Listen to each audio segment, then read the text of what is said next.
Masih bersama saya Listia Widya, berikut kami sampaikan berita Mataram hari ini. Karena terbakar cemburu, seorang pemuda di Lombok Timur aniaya temannya hingga harus berurusan dengan polisi.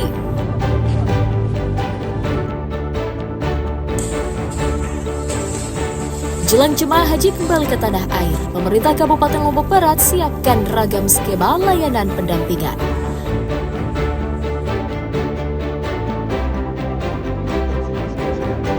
Isi libur lebaran, ratusan warga di Lombok Tengah memadati wahana kolam alami yang nyaman dan menyegarkan.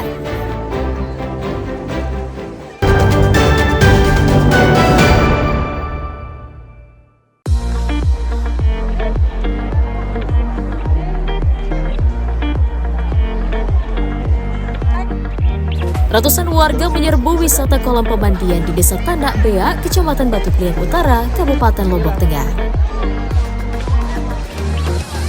Kedatangan mereka untuk mengisi liburan lebaran sekaligus untuk menyegarkan badan dengan mandi bersama keluarga. Tak hanya menikmati segarnya air yang bersumber dari lereng pegunungan, pengunjung juga dapat menikmati hijaunya alam sekitar. Agar tidak berdesakan, pengelola menyiapkan 4 kolam renang yang bisa dinikmati baik oleh anak-anak maupun orang dewasa. Bagi Anda yang suka mengabadikan momen bersama keluarga, pengelola juga menyiapkan sejumlah spot bersuah foto. Pengunjung mengaku wisata pemandian kolam ini sangat cocok untuk dinikmati bersama keluarga karena suasananya yang nyaman dan segar.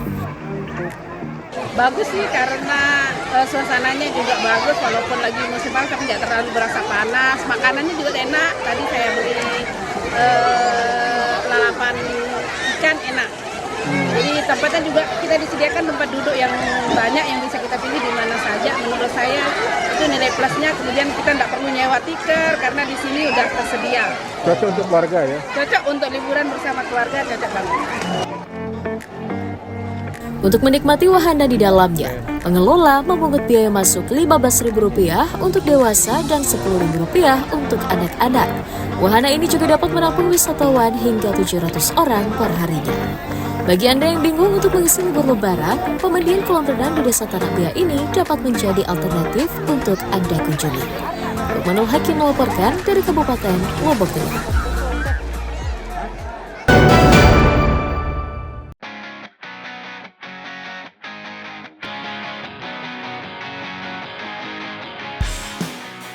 Ratusan wisatawan datang berkunjung ke kawasan Rinjani untuk menikmati libur lebaran dan akhir pekan ini. Balai Taman Nasional Gunung Rinjani atau TNGR mencatat sedikitnya 700 orang datang ke kawasan Rinjani setiap harinya untuk melakukan pendakian. Selain mendaki, mereka juga ingin menjelajahi kawasan lereng Rinjani seperti kawasan Desa Sembalun hingga Senaru untuk bersantai atau bermalam di perbukitan. Saat mendaki, kawasan tersebut juga menawarkan panorama alam yang indah dilengkapi dengan kawasan agrowisatanya yang dapat dinikmati sekaligus. Para pelaku wisata mengakui kunjungan wisatawan ke Rinjani saat ini tidak berkurang meskipun kondisi ekonomi tengah lesu. Kunjungan wisata baik itu wisatawan mancanegara maupun wisatawan lokal ya, itu ke Sembalun dari tahun ke tahun malah meningkat. Dalam keadaan apapun kecuali mungkin ada penyakit massal kayak COVID-19 seperti itu. Wisman melonjak itu pada saat bulan di mana Gunung Rinjani dibuka. Itu kalau kita ke sana seolah-olah luar negeri karena kebanyakan wisata yang naik ke Gunung Rinjani itu adalah wisatawan dari luar negeri. Kuota ini kurang kan? Ya. Artinya kuota ini berdasarkan kajian, bukan kita ini juga. Ini kajian yang sudah dilakukan. Dan kajian mengatakan sebanyak itulah sekitar 700-an itu. Ya, itu dibagi menjadi 6 jalur destinasi dan itu yang kita gunakan. Artinya bahwa kalau ada penambahan kuota itu perlu ada kajian balik. Artinya kita melihat lagi daya dukung, daya tampung kawasan itu sendiri. Untuk tetap melestarikan kawasan agar tidak rusak oleh ulah manusia, mulai tahun ini, pengelola kawasan Rinjani membatasi jumlah pendaki dan melarang pengunjung membawa perbekalan dari kantong plastik untuk menjadikan kawasan Rinjani bebas sampah plastik. Dari Kota Mataram, Eni Kusuma melaporkan.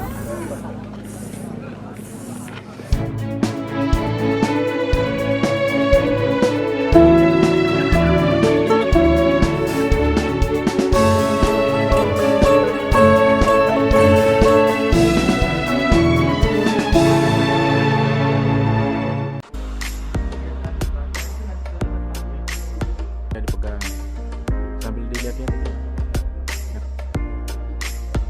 Sejumlah perajin tas kreasi berbahan tenun songket di Kabupaten Lombok Tengah mulai ramai pesanan sejak awal tahun. Irwan Mashuri, seorang perajin asal desa Pringgarata, mengakui tas motif songket buatannya kini laris dibeli konsumen. Dengan keahliannya sebagai penjahit, Irwan mampu mengkombinasikan aneka motif tenun songket khas Lombok dan menarik minat para pecinta tenun rajutan tangan. Tak hanya dipasarkan ke Pulau Jawa dan Bali, kini produknya juga mulai dikirim ke Asia dan Eropa, seperti Malaysia, Jepang, hingga Finlandia. Untuk memenuhi pesanan, Irwan mengajak warga sekitar rumahnya dengan omset mencapai 15 juta rupiah per bulan. Jadi saya mengambil inisiatif untuk mengkombinasikan kain songket dengan beberapa bahan dasar yang memang cocok untuk tas yang kekinian. Jadi awal konsep yang saya bentuk di sini adalah etnik outdoor agar menyatu dengan alam juga, karena kita kekayaan alam kita di sini bukan hanya sekedar lauk pauk dan yang lain-lain.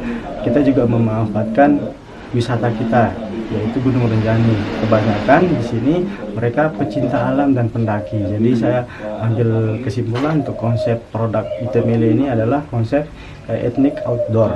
Bagaimana caranya mereka mencintai produk lokal yang pertama, yang kedua mereka juga mengapresiasi pengrajin-pengrajin songket yang hampir punah.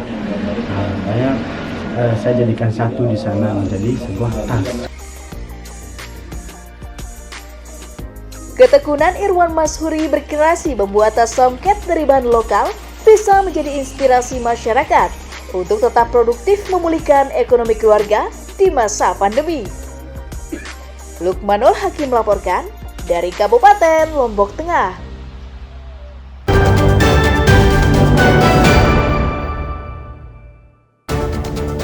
Baiklah pemirsa, informasi tadi sekaligus menutup perjumpaan kita kali ini. Saya Licia Widya dan segenap kru SSJ pamit undur diri dari hadapan Anda. Terima kasih, sampai jumpa dan selamat beraktivitas.